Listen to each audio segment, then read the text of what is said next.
Hola a todos y gracias por escuchar este reportaje que hemos hecho para demostrar una vez más que mucha de la información que circula en Internet es completamente falsa. Así que en esta entrevista veremos la ciencia que hay detrás de los residuos plásticos, la degradación, los microplásticos y todo esto que hemos estado leyendo continuamente en Internet.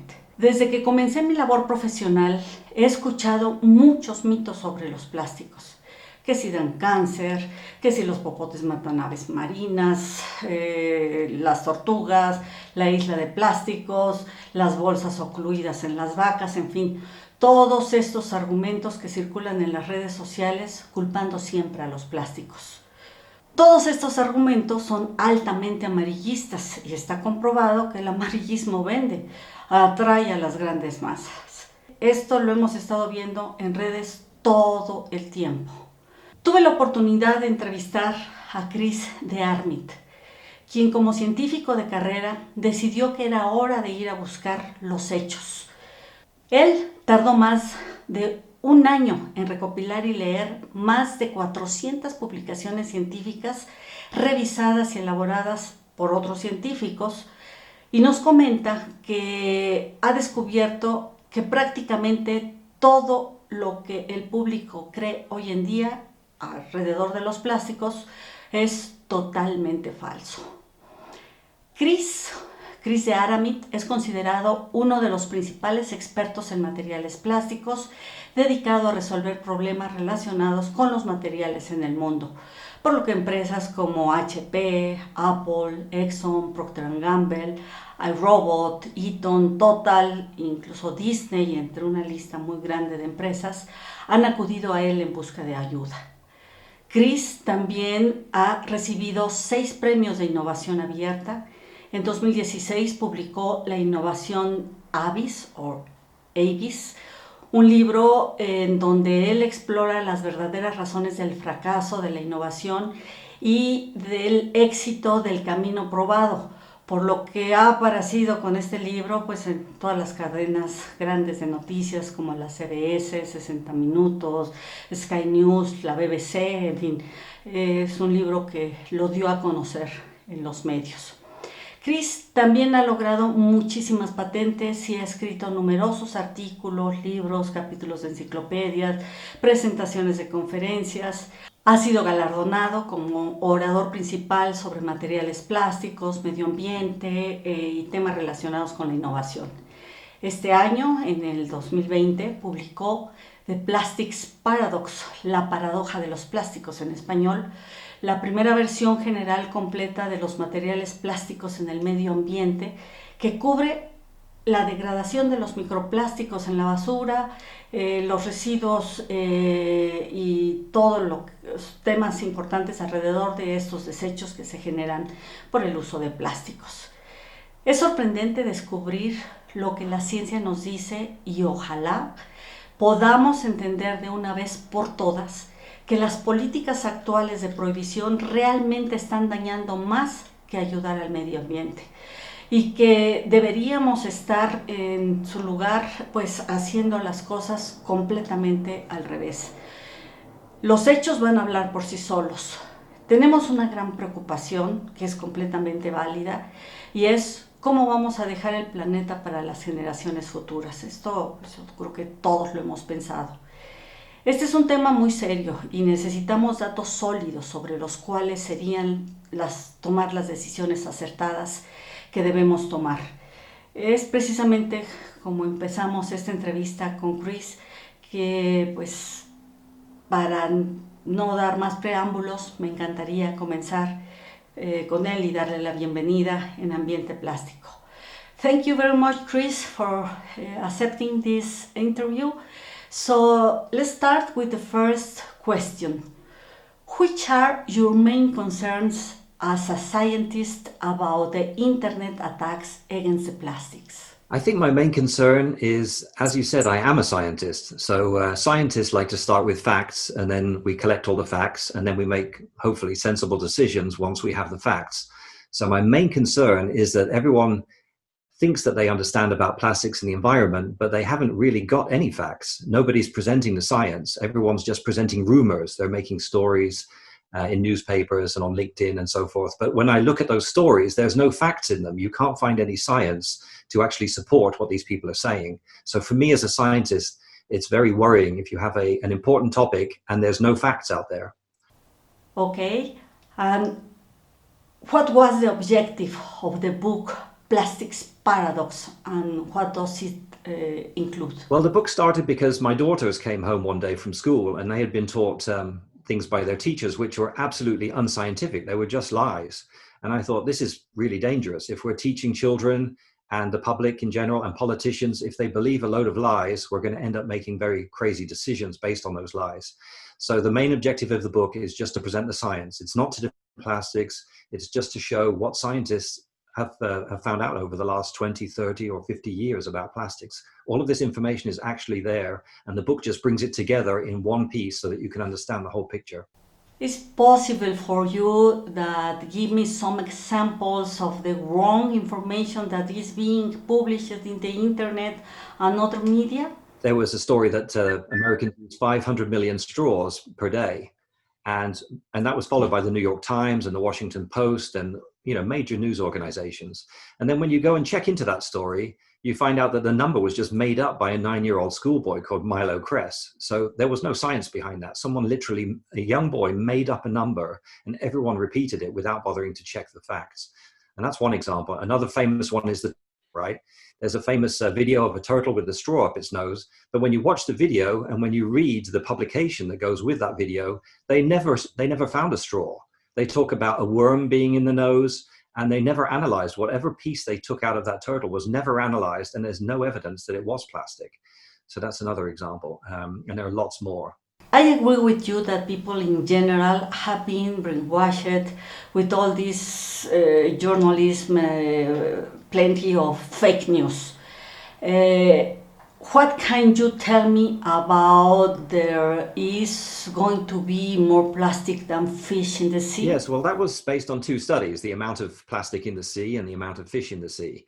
And so if you search for plastic, fish, sea, and BBC, like the British Broadcasting Corporation, if you just Google those 3 words, you'll end up with a story that tells you that that's just not true. It's been disproven. They went to the authors of the study who said how much fish is in the sea, and they said, no, you can't claim that. It's not true. And then they went to the people who estimated how much plastic is in the sea, and they said it's not true as well. So this thing that's being reported by, and still being reported by the World Wildlife Fund and other major organizations, has been proven to be not true. You can literally search it in Google in 10 seconds and find out that the scientists that they quoted say, no, you can't use our work to claim that. It's not a fact. So, but people aren't checking. It's understandable, right? We're all busy people and nobody's bothering to check any of this stuff. So what we can do to realize what is green and what is not? Okay, that's a great question.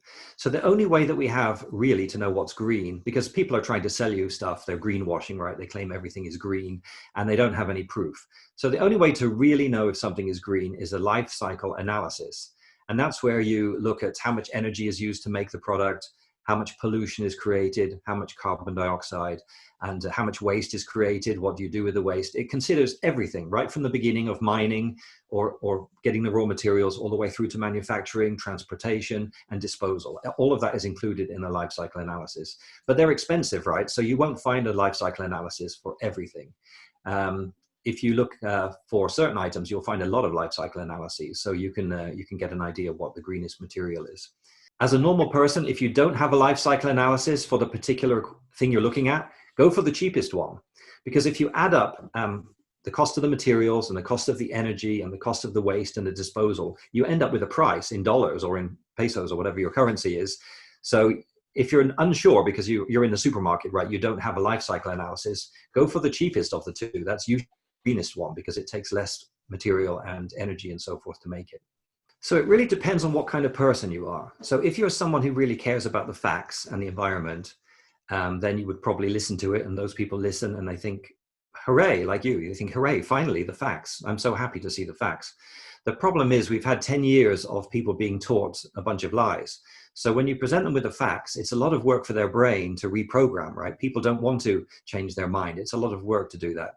So a lot of people resist the facts, even if maybe part of them realizes it's not true. They don't really want to change their mind because it's too much work.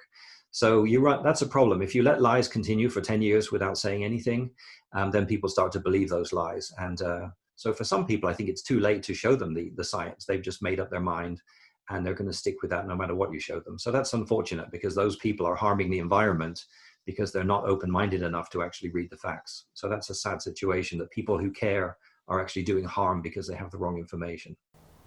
What did you found about plastic bags? This article is very common everywhere, and I think that is one of the most attacked products made out of plastic. Yeah, that's a very strange thing because, as I said, I'm a scientist, right? So if somebody says, let's say you said plastic bags were bad, and I did a search on the net, and the scientist said they were bad, I would be fine with that, right? That would be progress. We have information, and we should get rid of plastic bags. But when you do a search for LCA, or life cycle analysis, plastic bag, and you'll find 10 studies, or you can find them on my website. There's 10 studies in all the world, in Denmark, in 3 in America, Australia, Sweden, Canada. They've all been done. 10 plastic different bags, studies. grocery bags. Plastic bags, regular bags. And they compared them to paper bags and cotton bags. And in every one of those 10 studies, the plastic bag is the greenest. It uses less energy, it creates less CO2, it creates less waste. Plastic bag wins every analysis ever done. And these are not done by supermarkets or the plastic bag manufacturers. They're done by governments, they're done by universities. So plastic bags are the greenest option. And if you switch to a cotton bag, that's terrible for the environment. And if you switch to a paper bag, that's bad as well. So this is a crazy thing, right? The politicians are making decisions because their voters want to think that plastic bags are bad. But if you check the facts, plastic bags are the proven, absolutely greenest solution. Why are governments banning plastics bags and other disposable plastics issues? What do you suggest we have to do? Well, that's the problem because I'm only one person, right? I'm sitting here on my couch. I'm working for free. Nobody's paying me to do this information about the environment. This is a side thing I'm doing just because I believe in the truth. Don't like it when my children are lied to at school. So the way to really affect this would be to meet politicians, to meet Bill Gates, to meet Oprah Winfrey, to meet people like that. But I can't meet those people. They're very private people who are rich and famous, and they don't want normal people talking to them all day long. So really, it's unfortunate. We have the information; it's solid. I had an appointment to see Rob Portman, who's a senator in Washington D.C., on March the 24th. But then the coronavirus happened, and I was unable to go. So I'm still trying to get this information in front of the right people. What happened with the idea to replace PET to glass or PET to aluminum? I guess this is something like back to the past. Yes, I get that question a lot. People ask me, and you see on LinkedIn all the time, why don't we just replace plastic, right? It sounds like a great idea. So I have the numbers in front of me because I'm a scientist and I don't want to do it from memory. I want to quote you the correct numbers. So if you compare, this is in the book and it's on a free webinar you can see online and YouTube. So if you replace PET with aluminium, you use 50% more energy, your waste doubles, and the amount of carbon dioxide created increases by 2.5 times. So 250% more carbon dioxide. If you replace a PET with a glass bottle, you get 2.5 times more energy used, you get 150 times more waste, and you get 4 times the carbon dioxide. So in every way, every method you can measure, replacing PET with glass or aluminium is terrible for the environment. And people are still saying, let's replace it. And why do they say that? Because it's easy to recycle. We're recycling glass and aluminium. There are already factories recycling them, right? Right, but they're antique materials and they're not green. And so this is a crazy way of thinking, right?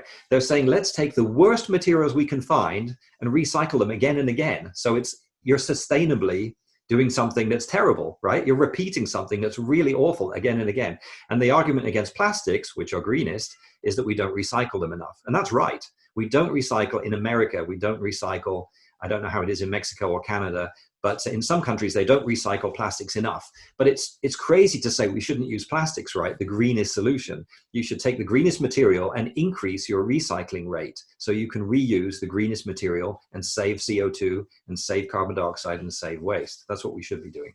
I know that you have studied different life cycle analysis and different products, you have told me right now. Is there any example where other materials are greener than plastics? As I said, I'm a scientist, right? So when I find something, a normal person has something in mind and they only go and find the information that supports what they want to say, right? I'm a scientist. I have to do the other way. I had to read 400 or 500 articles and life cycle analyses to really see what the facts are and then present that. So in the book, I talk about, if you're looking at decking, for example, outside, if you compare plastic decking and wooden decking, according to life cycle analysis, is much better than plastic decking. And it's the same, and I thought, that's strange, wood is greener than plastic for this application. So then I searched for other life cycle analyses, and you can go online yourself. You can do LCA, wood, plastic, and see what you find. And I found that corks, for example, wine corks, the cork ones made of wood are greener than the plastic ones. So those are two examples, and I put those both in the book. If I was dishonest, I would have hidden that information, but I want to be a fair scientist and present only the facts. So both of those studies are mentioned in the book. It's important to say, though, right, we can't make mobile phones from wood, right? We can't make our cars from wood. So when wood and plastic are next to each other and it's just a piece of wood, the wood wins. But if you look at, we're not replacing any computers with blocks of wood, right? It doesn't make sense. So that's the limitation of wood. It's good where it can be used. People is worried because they have heard that plastics consumption increased more than 80 times since 1960 to now. So what do you think would happen if plastic hadn't replaced glass, metal, or other materials? Right. Well, that's what nobody asks. Everyone forgets. They say, we're using plastic, let's get rid of the plastic. But they don't ever ask the question, which you asked, what happens if we do replace plastics with other materials? And scientists have studied that. So it's very clear that to replace 1 pound of plastic, you need 3 or 4 pounds of other material, right? So it would be a disaster to replace plastic. And if you look at the waste consumption over the years, you're absolutely correct.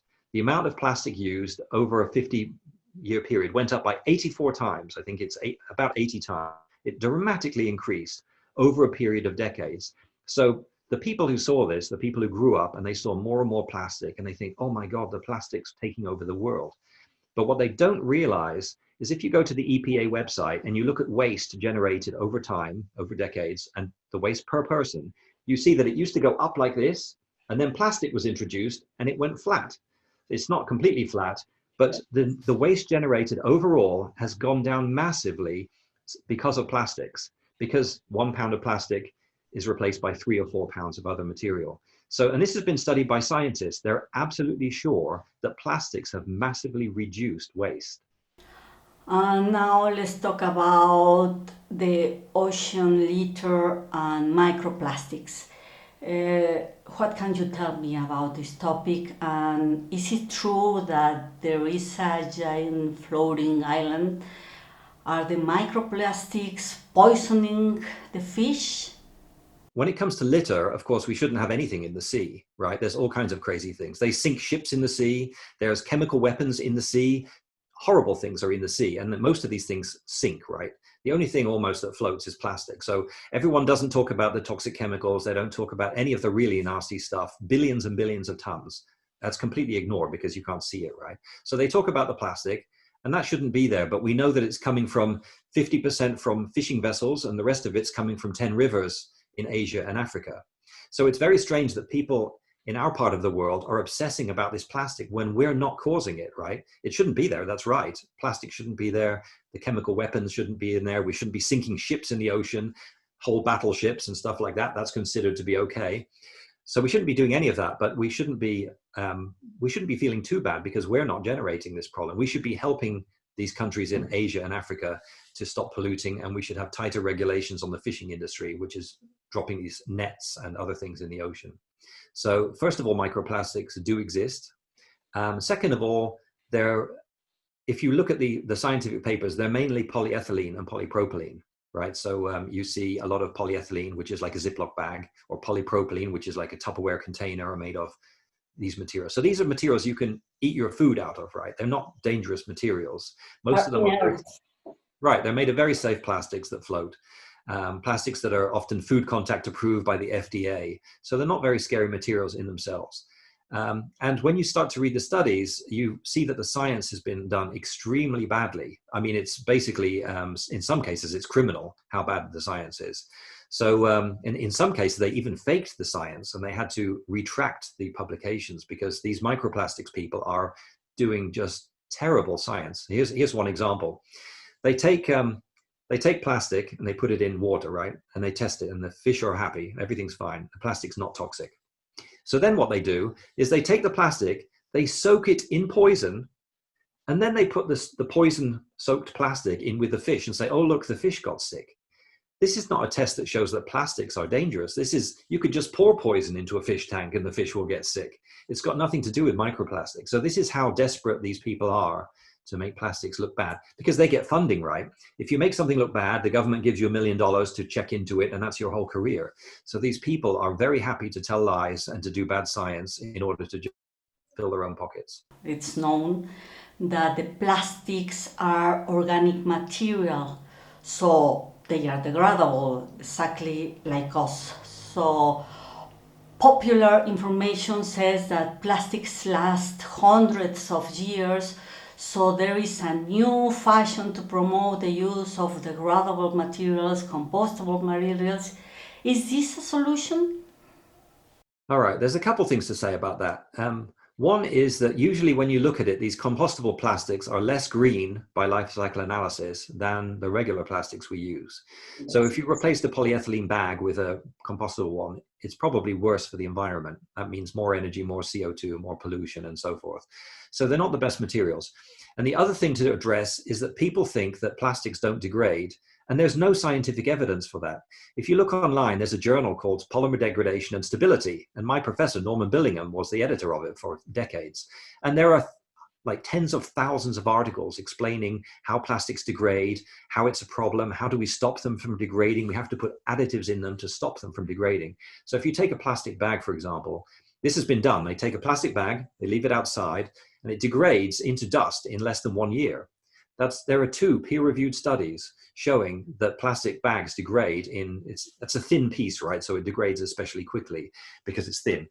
So I went looking and thought, where do these environmentalists get this number from, that plastics take hundreds of years to degrade? And here's a book. This is, I don't know if you can see that, Marine Pollution, right? By Gorman. And here it is. This is the only place in the history of the world where it has ever said that plastics take hundreds of years to degrade. So this book says plastics take hundreds of years to degrade, but there's no scientific citation, right? This person says 500 years, as long as 500 years. This is the only place in the history of the world that I can find a book that says that plastics take that long to degrade. And there's no scientific proof in here, right? There's no little number where you can go and check the science to see where they found this number. They simply made it up. If you search online, you'll find that plastics degrade in years and decades. So that's a big misconception. Plastics degrade unless you put special stabilizers to protect them. Why did you research about green groups? Well, you have to understand that these are big industry, right? So if you look at Greenpeace, according to Wikipedia, they've got $400 million in funding per year, I believe it is. So it's an industry, right? Even the founder, one of the founders of Greenpeace, I think his name's Jeffrey Moore, he left because he said they have no scientists, right? They're just about getting your money out of your pockets. They don't care about the truth. They don't care about science. This is what he's saying, right? He has a whole book called Confessions of a Greenpeace Dropout. So one of the founders of Greenpeace was so disgusted at their behavior that he left because he couldn't be a part of it. He was a scientist and he told them, he explained to them about plastics and about degradation, and they didn't care about any of it. So that's a problem, right? This is a whole industry with hundreds of millions of dollars, and they'll say anything, I guess, to get your money. What we have to know about plastic waste? Well, I think in general, we're living in a wasteful society. We use too much of everything. We're using, look at the amount of packaging that comes with the things that we buy. That should be minimized. We should try to use things that last longer. So it's the opposite of degradation, right? You want things that last forever because those are green. If you buy something once and it lasts for 1,000 years, that's really green. You're not remelting it. You're not recycling it. You're not disposing of it.